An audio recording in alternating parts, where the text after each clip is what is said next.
আচ্ছা তাহলে চাকরির কোনো সমস্যা নেই তো? সব ঠিক ছিল। আমি এখন মালা দিয়া তোমার সম্বর্ধনা দিই। তো তোমার এইসব ফকির নিমকে এখানে কি করে? ভিক্ষা দিয়ে বিদায় করে দিবা। ফকির নিমে কেন রাখছো? আমি রাখি না, বিশ্বাস করো, সে নিজে থেকে আইসা দাঁড়ায় রয়েছে তোমার বলে সময় তুমি এখানে আসলে আমি আগে থেকে জানতাম। আকাশের থেকে প্লেন ঘুরে আমি চলে যেতাম। আমি বলতেছি তুমি টেনশন করো না, আমার কোনো দোষ নেই বন্ধু।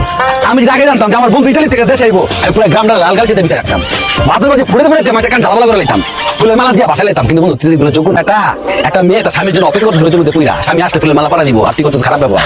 আচ্ছা আমি খুশি হয়েছি, চুপ থাক না। কি কি হয়েছে বুঝি নাই। ওই চেয়ারম্যান ইলেকশন করবো। এই মোর কফি কি চেয়ারম্যান বান করতে পারো? তাহলে বুঝে কথা কাল কথা দিতেছ স্যার।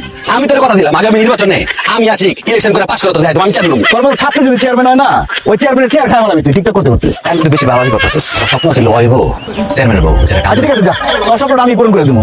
আমি 3 আগে চেয়ারম্যানের বউ বানাবো। আর কি কইতেছো তুমি? চেয়ারম্যানের বউ বানাইবা কে? হ্যাঁ, তোমার আমি চেয়ারম্যানের বই বানাবো। আর আমি করুন চেয়ারম্যান ইলেকশন। তুই বুঝছে কথা কস না বুঝে কথা কস? হ্যাঁ, চেয়ারম্যান ইলেকশনে করতে কত টাকা জানোস? লাখ লাখ টাকা লাগে। লাখ লাখ টাকার দিন শেষ। আমি হলো কোটি টাকা চেয়ারম্যান আছে।